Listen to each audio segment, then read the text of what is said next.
सबसे पहले मैं यकीनन इंतहाई मशकूर हूँ सीएम बलूचिस्तान का कि उसने मुझ पर एतमाद किया और मुझे टास्क दिया।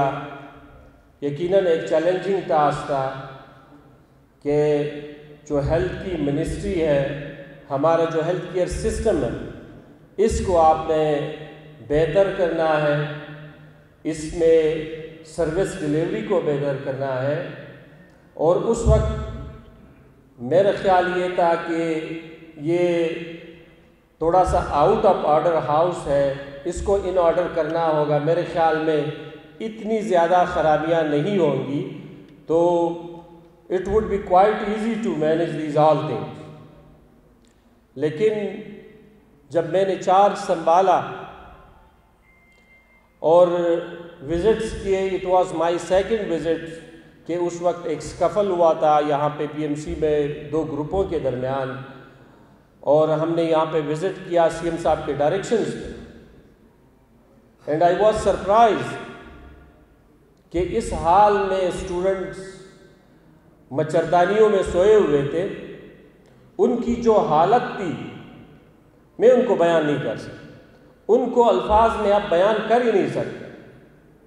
उनके हॉस्टल्स की जो हालत थी, वॉशरूम्स की जो हालत थी, और उनसे फिर जब हमने बात की कि इस तरह के हालात क्यों हैं, और फिर बहुत से बच्चों ने जो कहानियाँ सुनाई, अपना जो दर्द दिल बयान किया, वो अब भी मेरे ज़हन में उनके वो कहानियाँ घूमती है। जब भी ये कंस्ट्रक्शन वर्क था, और हम इसलिए इसमें ज़्यादा इन्वॉल्व हुए कि एक बच्चा जो शेरानी से, एक गरीब बाप का बच्चा, वो 10 साल मेहनत करता है, 12 साल, और उसके बाद वो उसके वालिदैन की, ख़ानदान की एक ख्वाहिश होती है कि वो डॉक्टर बने, उसके इलाके के लिए, सूबे के लिए जो है वो एक बहुत बड़ा किरदार अदा करे।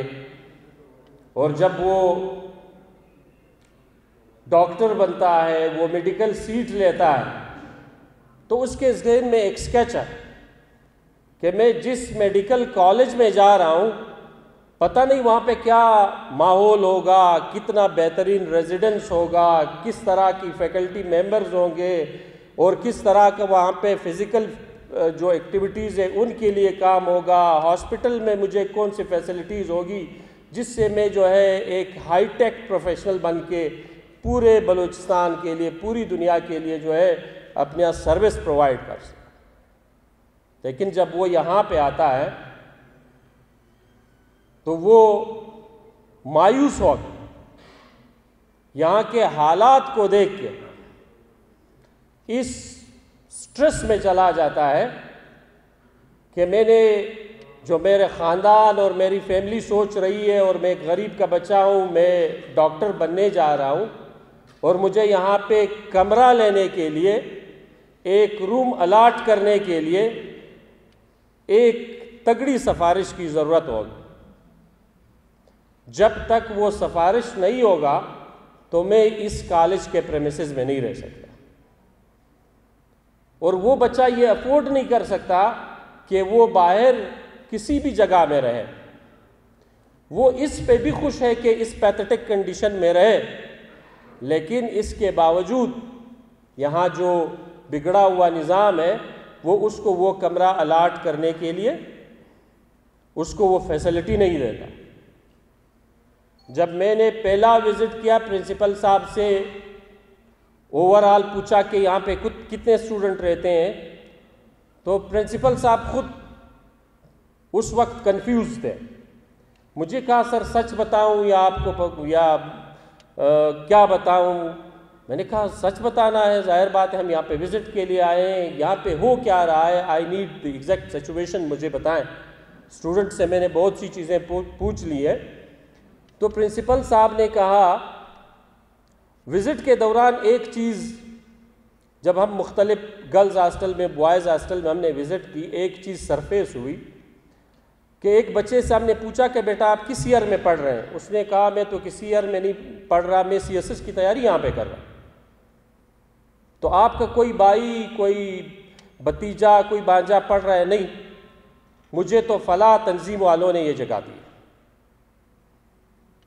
इसी के साथ साथ जब कई बच्चियों से हमने पूछा, उन्होंने कहा हम अपने सिस्टर्स के साथ यहाँ रह रहे हैं और हम डिफरेंट कॉलेजेस में पढ़ रहे हैं।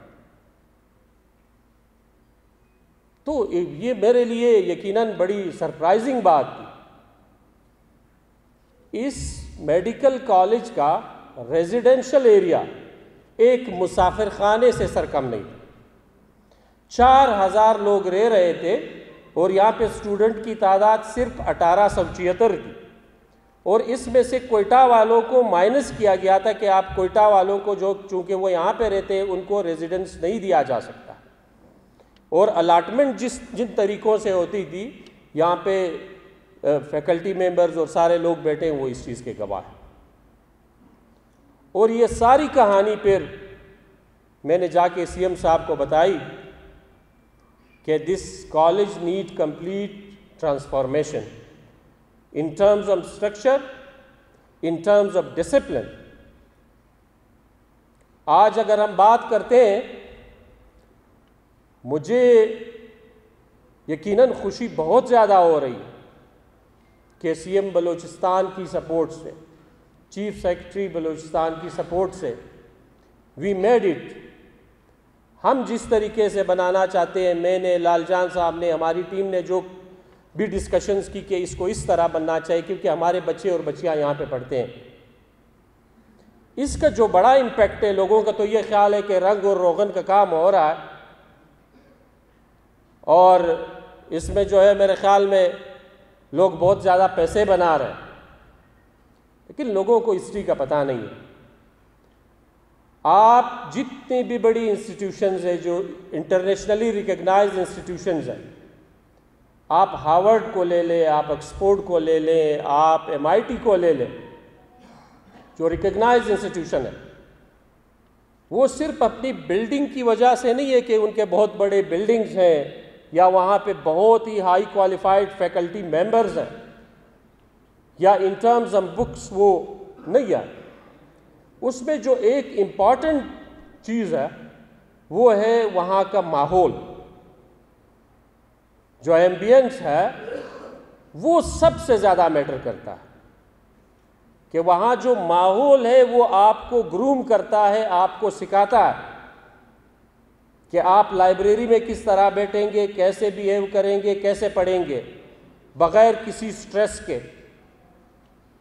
आपकी जो एक्टिविटीज़ होगी वो किस तरीके से होगी, आपको जो फिज़िकल एक्टिविटीज़ है उसके लिए कोई जगह होगी नहीं होगी, क्योंकि ये आम इंस्टीट्यूशन नहीं है, ये कोई स्कूल कॉलेज नहीं है, ये हाई टेक इंस्टीट्यूशन है।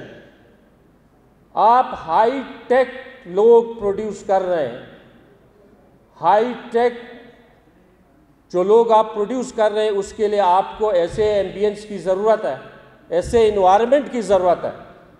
और अल्हम्दुलिल्लाह आज हमने वो माहौल बना लिया और हमारी डेडिकेशन यही है, सीएम साहब की डायरेक्शन यही है।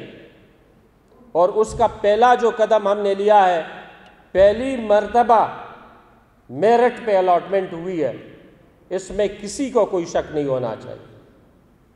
इससे पहले जिस तरह प्रिंसिपल साहब ने कहा कि हमारे पास ये सारे हॉस्टल्स मौजूद थे, इसके बावजूद हमने अपने स्टूडेंट्स के लिए 3 हॉस्टल्स बाहर किराए पे लिए हुए थे, फिर भी हमारे 40% जो स्टूडेंट्स थे उनको हॉस्टल की फैसिलिटी अवेलेबल नहीं थी। आज अल्हम्दुलिल्लाह इन्हीं प्रेमिसेस में हमने प्राइवेट हॉस्टल्स छोड़ दिए, और यही जो 11 हमारे हॉस्टल्स हैं, ये सरप्लस में हमारे पास कैपेसिटी है कि हम और भी स्टूडेंट्स को जो उनका इंटेक है वो कर सकते हैं। This is just because of merit. हमने मेरिट को देखा, लिस्ट अपलोड किए, जिसका जो राइट बनता था उसी के मुताबिक अलॉटमेंट हुई, इक्वल अपॉर्चुनिटीज़ टू ऑल। दूसरी जो हमने जो इम्पॉर्टेंट चीज़ है कि ये एक डिसिप्लिन्ड इंस्टीट्यूट है, हाई टेक इंस्टीट्यूट है। जब तक यहाँ पे डिसिप्लिन नहीं होगा, जब तक यहाँ पे प्रोटेक्शन नहीं होगा, यहाँ पे हमारे बच्चे आते हैं, हमारी बच्चियाँ आती है, इससे पहले कोई यहाँ पे चेक एंड बैलेंस का कोई निज़ाम नहीं था, सर्वेलेंस का कोई निज़ाम नहीं था। आज कोई भी बच्चा जो इस कॉलेज से ताल्लुक़ नहीं रखता, यहाँ पे वो इंटर नहीं है, तो वो किसी भी सूरत में इस कॉलेज में नहीं आ सकता। वो हमने बंद कर दिया। उनका daily attendance through facial recognition, और इवन हम अब क्लासेस में भी ये करने जा रहे हैं कि बायोमेट्रिक लगा रहे हैं, और हमें ये पता चले कि हमारे स्टूडेंट्स क्लासेस कितने ले रहे हैं, उनकी परसेंटेज क्या है। That's what we are doing, कि हमारे आने वाले जो डॉक्टर्स हैं वो यहाँ से एक डिसिप्लिन शुरू हो। हम इस चीज़ के ख़िलाफ़ नहीं है, सोसाइटीज़ होनी चाहिए, डिबेट्स होने चाहिए, लिटरेरी डिस्कशंस होनी चाहिए, क्लब्स होने चाहिए, लेकिन बदकिस्मती से सियासत ने, पॉलिटिक्स ने, यहाँ जो हर स्टूडेंट आता है उसका जो प्राइमरी मकसद है वो है डॉक्टर बनना, मसीहा बनना। लेकिन अगर हमारा डॉक्टर उसको पॉलिटिक्स ओवरवेल्म करे और यहाँ पे वो इस चीज़ के लिए तैयार हो, उसकी ज़हनसाजी इस लेवल पे हो कि वो यहाँ पे एक दूसरे को मारने पे तैयार हो, तो this is the fault of our system, not of these students.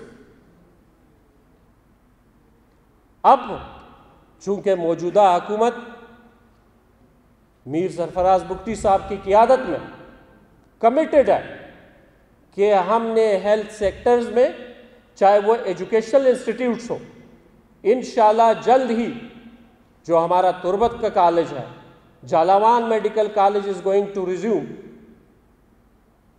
15-20 साल के झगड़े के बाद तुर्बत कॉलेज फंक्शनल हो गया है। अब वहाँ पे हम कंस्ट्रक्शन स्टार्ट करने जा रहे हैं, और मैं खुद सीएम साहब की डायरेक्शन पे गया, विजिट किया। Loralai college is going to be handed over in 2 or 3 months to the students. उन सब को इस लेवल का हम इन्वायरमेंट प्रोवाइड करेंगे, और ये गवर्नमेंट की कमिटमेंट है। साथ ही साथ सीएम साहब की डायरेक्शंस पे, हुकूमत की डायरेक्शंस पे जो हेल्थ में रिफॉर्म्स आ रहे हैं, मैंने शुरू में ये कहा कि मेरा ख्याल था कि चीज़ें कुछ आउट ऑफ ऑर्डर होंगी, उनको बेहतर किया जाएगा, लेकिन यहाँ जो चीज़ें मुझे लेगेसी में मिली उनको ठीक करने के लिए वक्त ज़रूर लगेगा, लेकिन आज मैं ये कमिटमेंट कर रहा हूँ कि इंशाल्लाह हम हेल्थ को इसी तरह ट्रांसफॉर्म करेंगे जिस तरह